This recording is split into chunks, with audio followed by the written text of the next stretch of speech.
memasuki bulan yang Juli ini sesuatu yang luar biasa karena bulan Juli ini merupakan bulan sukacita katanya ya.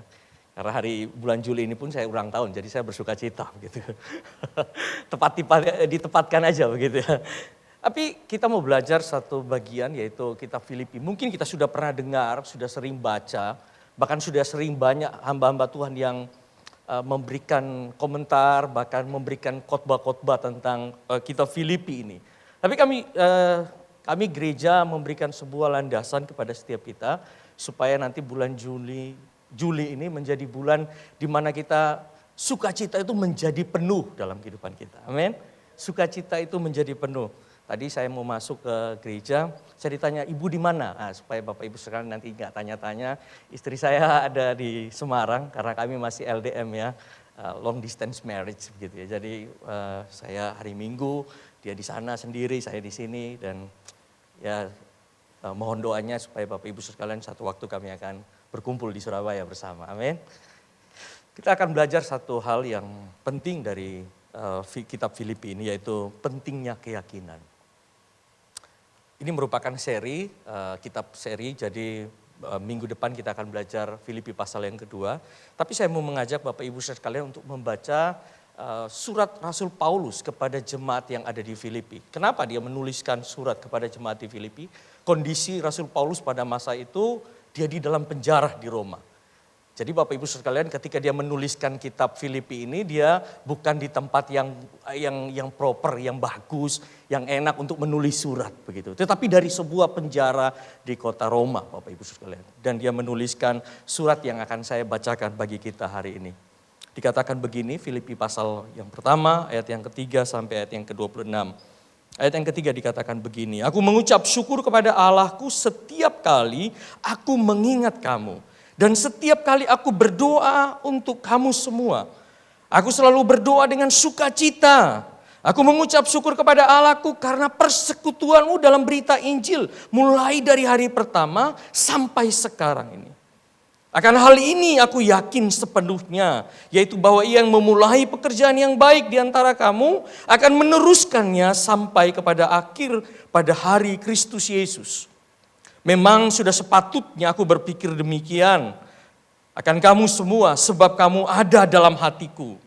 Oleh karena kamu semua turut mendapat bagian dalam kasih karunia yang diberikan kepadaku. Baik pada waktu aku dipenjarakan maupun pada waktu aku membela dan meneguhkan berita Injil. Sebab Allah adalah saksiku betapa aku dengan kasih mesra Kristus Yesus merindukan kamu sekalian. Dan inilah doaku, semoga kasihmu makin melimpah dalam pengetahuan yang benar dan dalam segala macam pengertian. Sehingga kamu dapat memilih apa yang baik, supaya kamu suci dan tidak bercacat menjelang hari Kristus.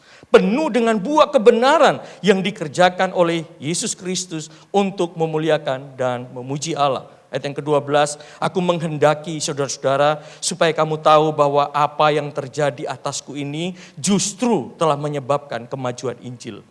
Sehingga telah jelas bagi seluruh istana dan semua orang lain bahwa aku dipenjara karena Kristus. Dan kebanyakan saudara-saudara dalam Tuhan telah beroleh kepercayaan karena pemenjaraanku untuk bertambah berani berkata-kata tentang firman Allah dengan tidak takut. Ada orang yang memberitakan Kristus karena dengki dan perselisihan. Tetapi ada pula yang memberitakannya karena maksud baik. Mereka ini memberitakan Kristus karena kasih. Sebab mereka tahu bahwa aku ada di sini untuk membela Injil. Tetapi yang lain karena kepentingan sendiri dan dengan maksud yang tidak ikhlas. Sangkanya dengan demikian mereka memperberat bebanku dalam penjara. Ayat yang ke-18, tetapi tidak mengapa. Sebab bagaimanapun juga karena Kristus diberitakan baik dengan maksud palsu maupun dengan jujur, tentang hal itu aku bersukacita. Dan aku akan tetap bersukacita. Karena aku tahu bahwa kesudahan semuanya ini ialah keselamatan oleh doamu dan pertolongan Roh Yesus Kristus. Sebab yang sangat kurindukan dan kuharapkan ialah bahwa aku dalam segala hal tidak akan beroleh malu. Melainkan sedia kala demikian pun sekarang. sedia kala sedemikian pun sekarang Kristus dengan nyata dimuliakan di dalam tubuhku, baik oleh hidupku maupun oleh matiku. Nah ini ayat yang sering kita baca, sering kita kutip gitu ya. Ayat yang ke-21, karena bagiku hidup adalah Kristus dan mati adalah keuntungan. Tetapi jika aku harus hidup di dunia ini, itu berarti bagiku bekerja memberi buah. Jadi manakah yang harus kupilih? Aku tidak tahu. Aku didesak dari dua pihak. Aku ingin pergi dan diam bersama-sama dengan Kristus. Memang jauh lebih baik. Tetapi lebih perlu untuk tinggal di dunia ini karena kamu. Dan dalam keyakinan itu, tahukah aku akan tinggal dan akan bersama-sama lagi dengan kamu sekalian. Supaya kamu makin maju dan bersuka cita dalam iman. Sehingga kemegahanmu dalam Kristus Yesus makin bertambah karena aku apabila aku kembali kepadamu. Wah, ini satu cerita, suatu surat yang sangat panjang. Tapi Bapak Ibu sekalian, kalau saya membaca surat ini dengan nada, ketika saya menerima surat, saya tahu bahwa siapa yang masih zaman dulu kirim-kirim surat ya. Dari kita mungkin ada yang masih dapat. Saya mungkin sampai kelas 3 SMA masih tulis surat, masih bisa menulis surat begitu. Kata-kata pertama salam, memberitakan sehat walafiat dan lain sebagainya.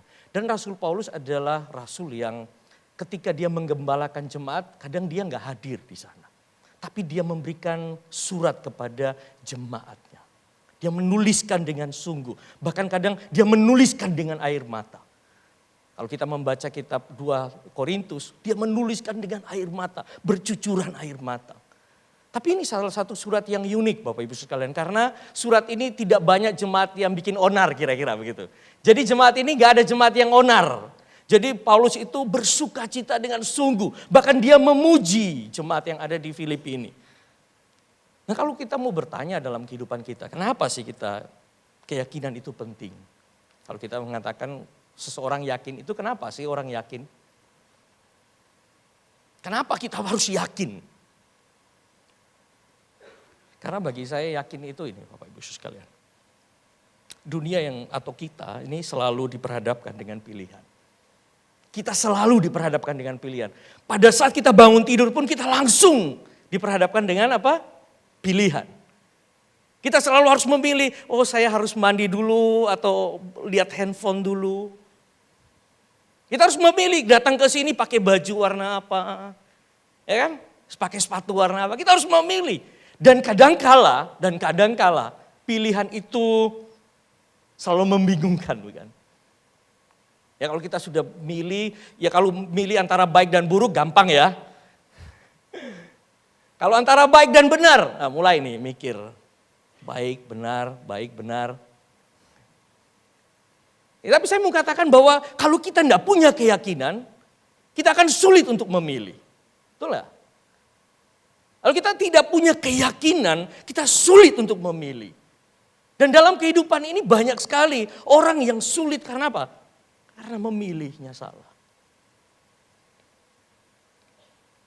Yang kedua saya mau lihat bahwa keyakinan itu menular. Sama seperti kekhawatiran itu menular, keyakinan juga menular Bapak Ibu Saudara. Perhatikan bangsa Israel ketika mereka keluar dari Mesir. Terus para pengintai, 12 pengintai disuruh. Kamu harus mengintai ke sana. Musa suruh mengintai mereka. Tapi apa yang terjadi? 10 orang pulang dengan khawatir. Aduh di sana sulit ya. Di sana yang kita hadapi itu bangsa yang besar. Kuat-kuat mereka semua. Ya kita ini kecil. Tapi ada 2 orang Kaleb sama Yosua. Mereka memberikan satu keyakinan. Bahwa Tuhan sudah memilih. Tuhan sudah menetapkan satu tanah di mana mereka akan masuk di sana. Bapak Ibu sekalian bisa lihat. Kekhawatiran itu juga menular, tetapi keyakinan itu juga menular. Bapak Ibu sekalian datang ke sini, apakah kita datang dengan memberikan suatu keyakinan? Atau jangan-jangan kita memberikan khawatir, ketakutan, menyampaikan sesuatu. Kadang berita yang kita dengar sekarang ini, aduh ini begini. Yang ada kita makin khawatir. Tapi justru kita harus menyebarkan keyakinan. Surat ini juga datang kepada setiap kita pada pagi hari ini untuk memberikan kita keyakinan yang sama. Yang ketiga saya mau lihat bahwa orang yang bimbang adalah orang yang kalah sebelum bertanding. Ya dia belum bertanding aja dia sudah bimbang dulu. Sebenarnya itu sudah kekalahan pertama. Kalau ditanya apakah saya masih bimbang? Iya masih bimbang. Kadang-kala kita bergumul di dalam hidup kita. Kita harus memilih tapi kita harus bimbang dengan pilihan kita. Itulah orang yang bimbang pastinya mereka sudah kalah sebelum bertanding. Tapi yang keempat ini yang penting Bapak Ibu Saudara sekalian. Keyakinan itu memberikan rasa aman. Kenapa sih orang pentingnya keyakinan? Karena memberikan rasa aman, secure dalam hidup kita. Yang membawa kita untuk fokus melakukan sesuatu. Kalau kita punya keyakinan kita tidak akan mikir orang lain yang ini gosip itu. Kita tidak terlalu mikir. Karena apa? Kita sudah secure dengan diri kita. Kita sudah aman dengan diri kita. Sehingga apa? Kita lebih mau kerjakan apa yang Tuhan mau dalam hidup kita. Benar gak? Kalau kita orang yang rasa aman, sudah aman dalam hidup kita tidak terlalu mementingkan apa kata orang tentang kita. Tapi justru kita fokus kepada apa yang Tuhan kerjakan bagi saya. Talenta yang sudah Tuhan berikan kepada kehidupan saya. Itu yang saya harus kerjakan dengan sungguh. Dengan bersungguh hati saya mengerjakannya. Inilah identitas orang percaya. Identitas orang percaya itu dikatakan ada dua saja. Bahwa kita adalah anak Allah dan roh Allah tinggal di dalam kita. Nah, yang sudah ikut DK pasti akan tahu ini ya. Identitas orang percaya itu apa sih? Karena kita yakin bahwa kita adalah orang-orang yang sudah ditebus oleh Tuhan. Kita adalah anak-anak Allah yang diselamatkan oleh karena anugerahnya. Tapi saat yang sama roh Allah tinggal di dalam kita. Itu membentuk suatu identitas yang baik yang kita akan tahu. Inilah orang-orang Kristen. Orang Kristen bukan karena dia punya segala sesuatu. Tapi ada Kristus di dalamnya. Orang percaya itu disebut orang percaya itu karena apa sih? Karena kita adalah milik Kristus. Dan Rasul Paulus membawa kita untuk melihat inilah keyakinan itu. Dan 3 hal yang saya akan bagikan pagi hari ini. Yaitu keyakinan yang percaya itu untuk memahami bahwa yang pertama ini Bapak Ibu sekalian. Keyakinan percaya untuk memahami bahwa Tuhan yang memulai, ia akan meneruskan karyanya sampai akhir. Dikatakan di dalam Filipi pasal 6, akan hal ini aku yakin sepenuhnya. Rasul Paulus menegaskan kepada kita, untuk hal ini, untuk yang satu ini aku yakin bahwa Allah sudah memulai. Ia akan meneruskannya dalam kehidupan kita. Ini yang terjadi dalam kehidupan kita Bapak Ibu sekalian. Tuhan selalu menyelesaikan apa yang Ia mulai. Ini firman yang luar biasa Bapak Ibu sekalian. Tuhan akan menyelesaikan apa yang Dia mulai. Dalam kehidupan kita, itu pun yang akan Tuhan kerjakan bagi setiap kita. Injil Yohanes memberikan gambaran kepada kita. Tetapi aku berkata kepada mereka, Bapakku bekerja sampai sekarang. Yesus mengatakan, Bapakku saja bekerja sampai sekarang dan aku tetap bekerja sampai hari ini. Bisa dibayangkan bahwa di dalam semua kehidupan kita, di dalam semua parsial yang terjadi dalam kehidupan kita, momen-momen dalam kehidupan kita itu Allah bekerja dengan sungguh. Bahkan Allah menyatakan bahwa Tuhan mengatakan bahwa Bapa saja masih bekerja dan aku pun masih bekerja sampai hari ini. Bapak Ibu sekalian, di dalam kehidupan kita yang pertama saya melihat bahwa adanya masalah itu merupakan tanda bahwa Tuhan belum selesai dengan kita. Masalah yang terjadi, peristiwa-peristiwa yang terjadi dalam kehidupan kita itu membawa kita yakin bahwa Tuhan belum selesai. Amin. Tuhan belum selesai dalam kehidupan kita. Oh, jangan disangka bahwa di dalam setiap kali-kali kehidupan kita ada masalah dalam hidup kita. Saya pun mengalami masalah dalam kehidupan saya. Saya yakin bahwa masalah itu membantu saya untuk memahami Tuhan belum selesai dengan saya. Kalau Tuhan izinkan segala peristiwa yang terjadi dalam kehidupan kita. Baik itu kesedihan, kehilangan, sukacita, maupun berkat yang sudah Tuhan berikan itu. Menimbulkan masalah, tapi masalah itu membawa kita sadar benar. Bahwa Tuhan belum selesai. Dalam kehidupan kita pun kita mulai memikirkan hal ini.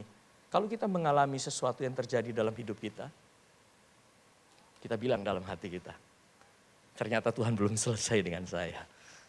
Ternyata Tuhan belum selesai dengan saya. Luka yang kita alami dalam kehidupan kita pun sama. Karena Tuhan belum selesai dalam hidup kita.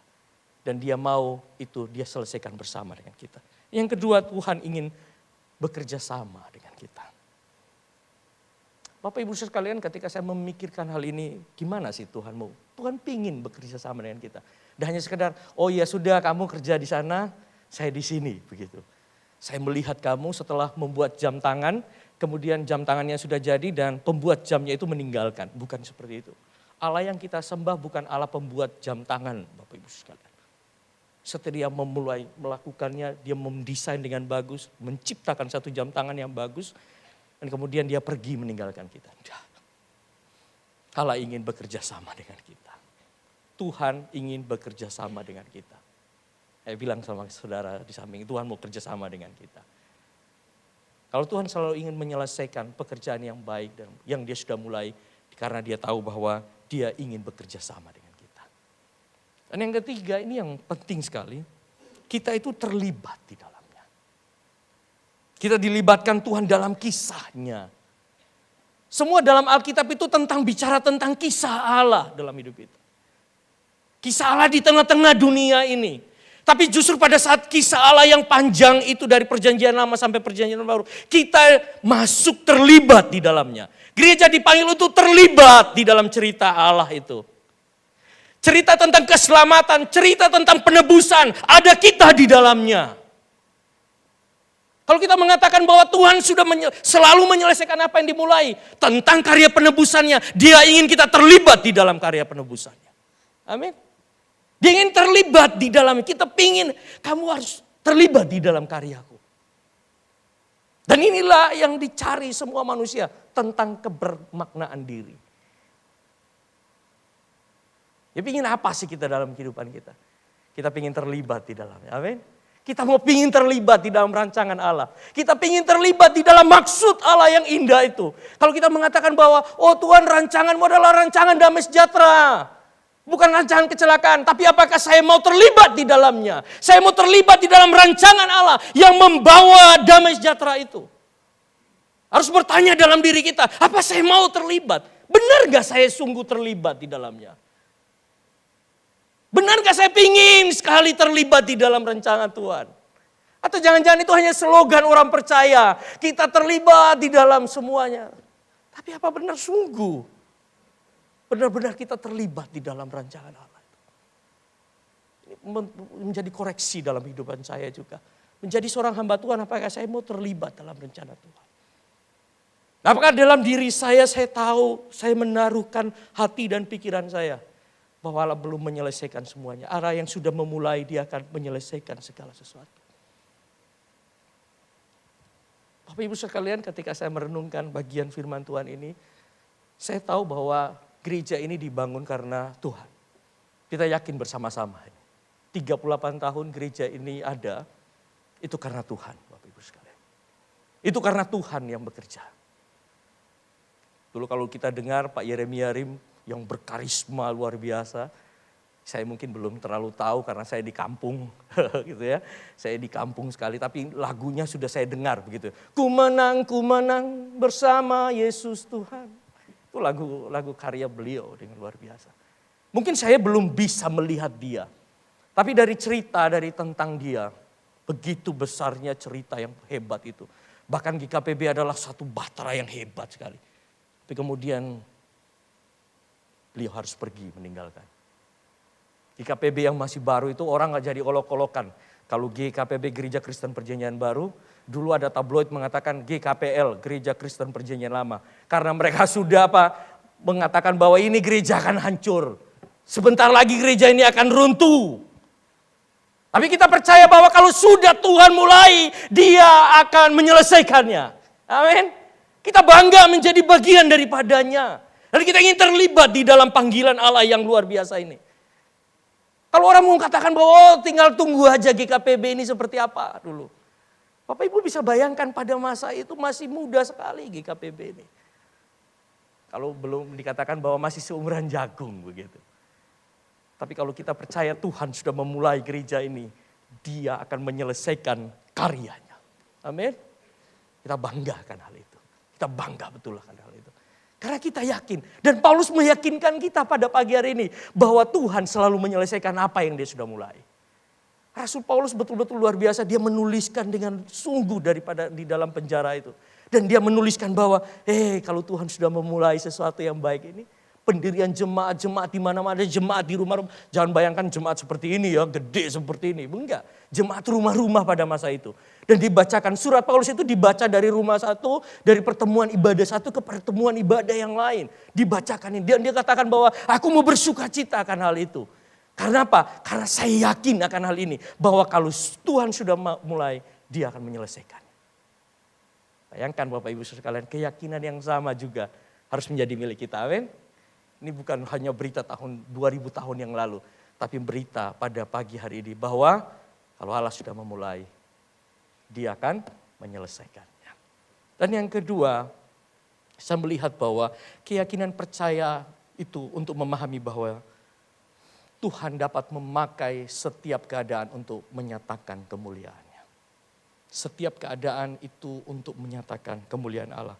Filipi pasal yang pertama ayat 12. Aku menghendaki saudara-saudara supaya kamu tahu bahwa apa yang terjadi atasku ini justru telah menyebabkan kemajuan Injil. Bapak Ibu sekalian lihat kata-kata yang dituliskan oleh Rasul Paulus ini. Aku menghendaki saudara-saudara supaya kamu tahu. Supaya kita tahu hari ini. Bahwa justru katanya di atas yang terjadi di dalam dirinya. Telah menyebabkan Injil itu diberitakan dengan. Kadangkala di dalam kehidupan kita mengatakan bahwa kita sudah mengalami masalah. Dan kita bilang aduh sudah gak ada harapan lagi. Tapi Rasul Paulus berbeda. Dia melihat setiap masalah yang terjadi dalam kehidupannya. Dia mengatakan bahwa apa yang terjadi dalam diriku justru ada kemajuan Injil di sana. Justru pemenjaraanku ini membawa orang mengenal Tuhan. Justru persekusi yang aku terjadi dalam hidupku ini untuk mengatakan bahwa Tuhan itu besar. Hari-hari ini kan kita dengar berita ya. Ada di Sukabumi, di Cianjur kalau nggak salah. Persekusi di sana. Tapi justru berita Injil itu diberitakan justru. Kalau nggak gitu nggak ada berita-berita tentang Tuhan. Salib yang dipatahkan. Anak-anak muda yang diusir. Justru melihat bahwa Rasul Paulus melihat bahwa pemenjaraan dirinya itu membawa kemajuan Injil. Pernah nggak kita mikirkan tentang hal itu? Justru pada saat yang sama itu terjadi supaya Injil diberitakan. Bahkan Tertulianus seorang bapak gereja mengatakan bahwa kamu mau babat orang Kristen. Semakin kamu membabat orang Kristen, semakin dia merambat. Makanya keluar satu buku, semakin dibabat, semakin merambat. Semakin orang Kristen diberikan tekanan yang luar biasa, semakin dia menjadi sesuatu yang luar biasa besarnya.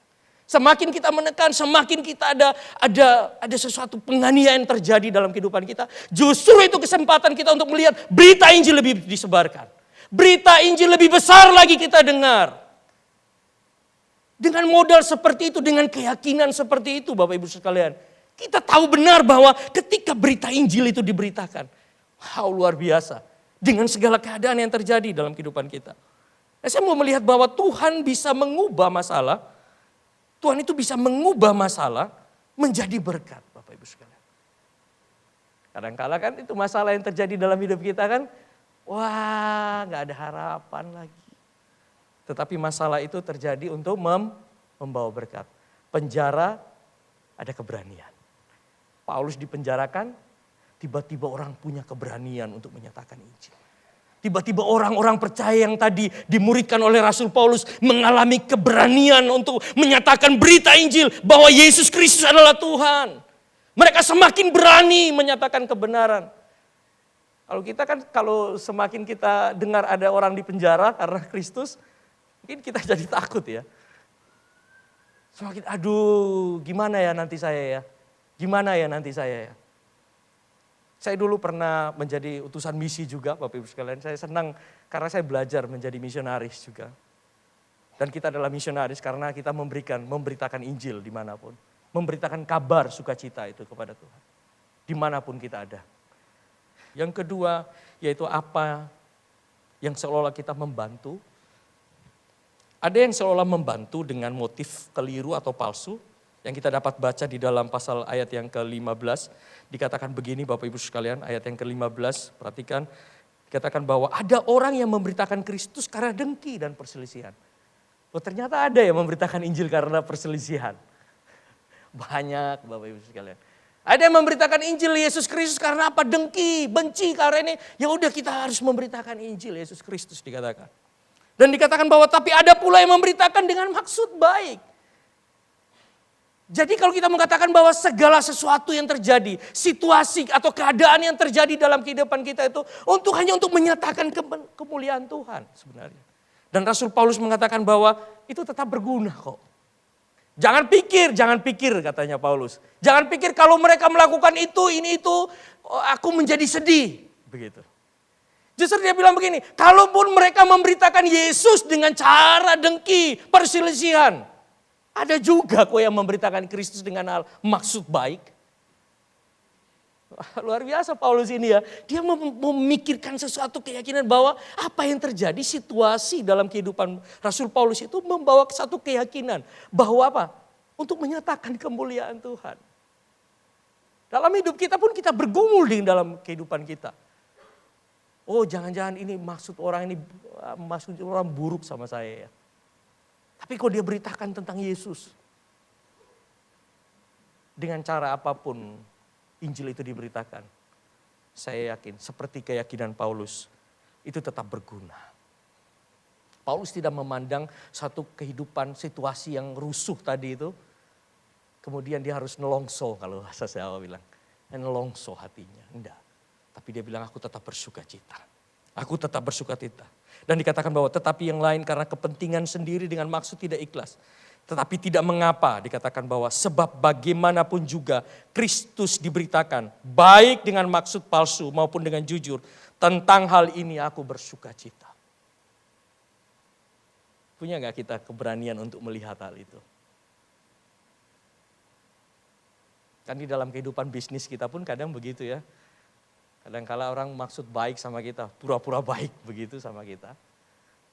Di dalam kita relasi pun begitu. Kadang kita bilang ini baik-baik begitu ya.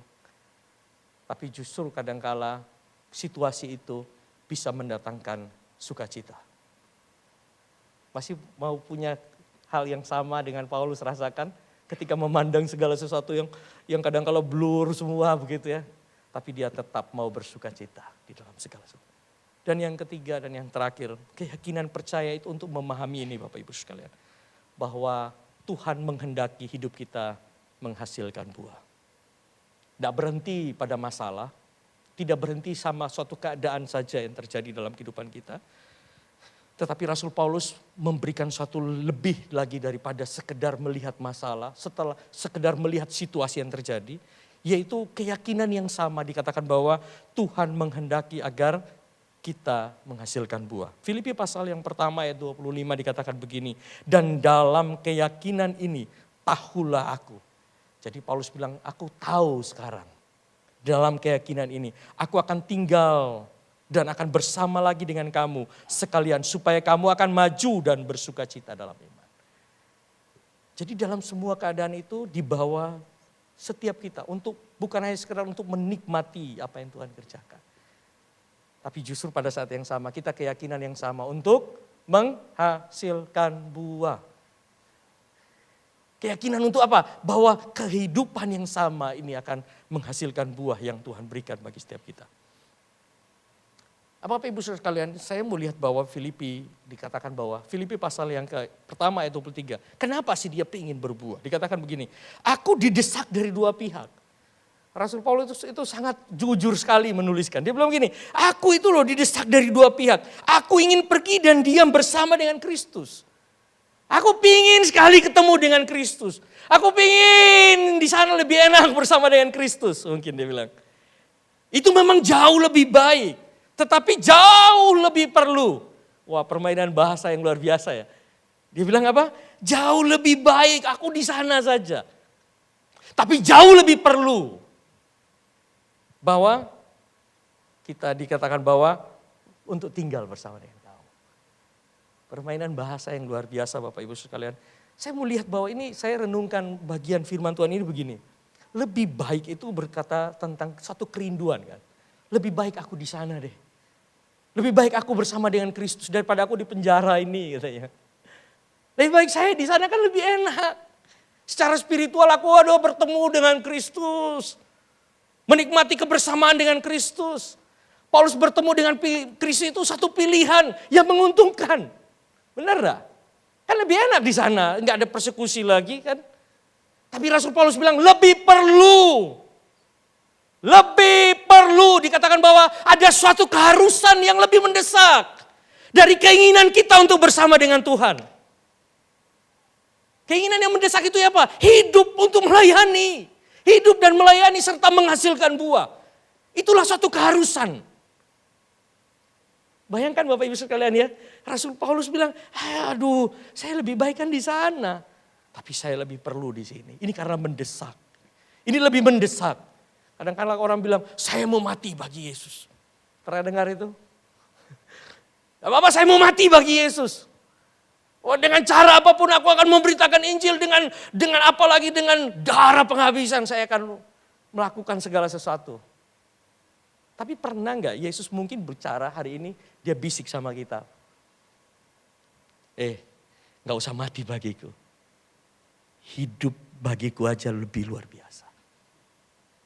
Pernah nggak kita berpikir hal itu? Kita kan pengen mati. Aku mau mati menyelesaikan semua tugas Tuhan. Tapi Tuhan bilang, kamu mau nggak benar-benar hidup untukku? Pengen nggak benar-benar hidup untuk Kristus? Pernah nggak kita mikir bahwa kita betul-betul pengen hidup dengan Kristus? Pengen betul-betul hidup, menghidupi apa yang Yesus hidupi. Ada nggak kerinduan itu dalam kehidupan kita? Kalau nggak ada kita harus mengkoreksi. Saya pun harus mengkoreksi diri saya. Apakah benar-benar saya akan hidup untuk Tuhan? Saya betul-betul hidup, mempersembahkan hidup saya untuk Tuhan. Atau jangan-jangan saya hanya mengatakan bahwa ya Tuhan, ya saya sudah mempersembahkan, saya mau mati bagi Tuhan. Tapi pesan pada pagi hari ini, mari kita hidup untuk Tuhan. Amin. Dia pingin kita berbuah. Dia pingin kita bertumbuh.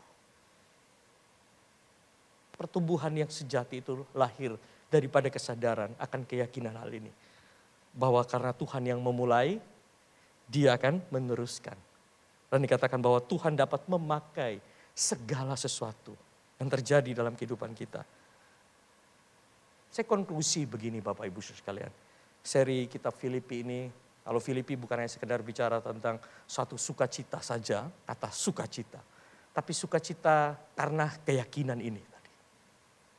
Didasarkan pada satu keyakinan. Yang pertama bahwa Tuhan memulai, ia akan meneruskan karyanya sampai akhir. Dan yang kedua, Tuhan dapat memakai setiap keadaan untuk menyatakan kemuliaannya. Dan Tuhan menghendaki hidup kita menghasilkan buah. 3 hal ini menjadi keyakinan Rasul Paulus kepada kita. Dan gereja Tuhan pun punya keyakinan yang sama harusnya. Kita tahu Tuhan sudah memulai, dia akan menyelesaikan. Dia akan memakai setiap keadaan yang terjadi dalam kehidupan kita. Untuk membawa kemuliaan baginya. Dan dia ingin kita berbuah. Mari kita tundukkan kepala, kita berdoa.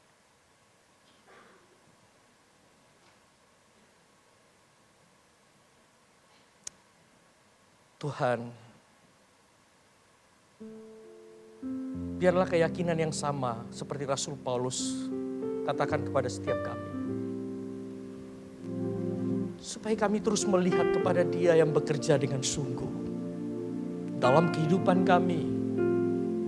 Membawa pengertian bahwa kalau Allah yang memulai, Dia akan meneruskan itu.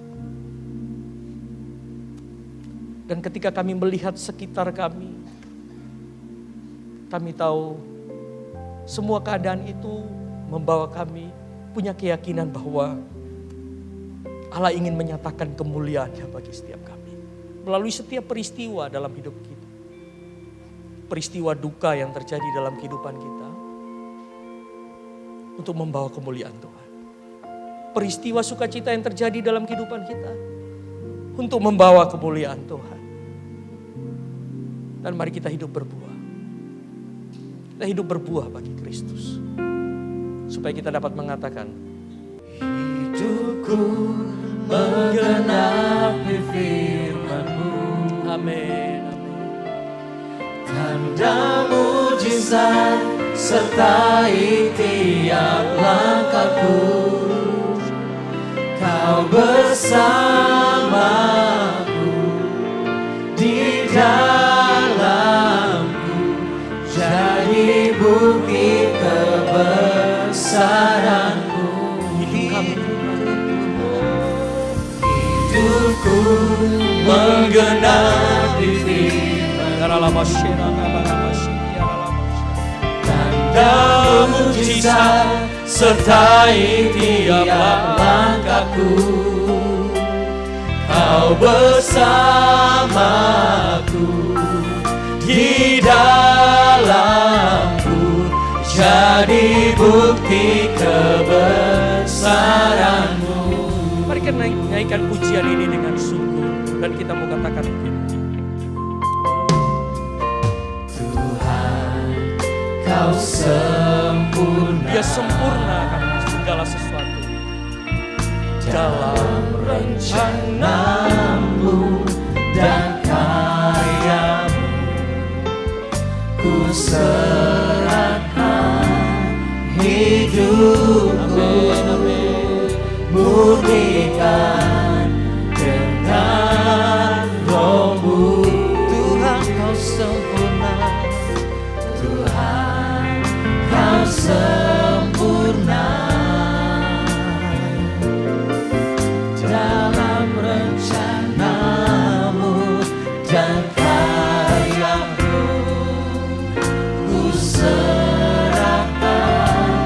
hidupku, murnikan dengan Roh-Mu. Mari kita bangkit berdiri, kita mengatakan bahwa hidupku menggenapi firman. Amin. Hidup kami menggenapi firman Tuhan. Inilah tanda-tanda mujizat itu menyertai hidup kami, Tuhan. Kau bersamaku di dalamku, jadi bukti kebesaran. Hidup kami, Tuhan.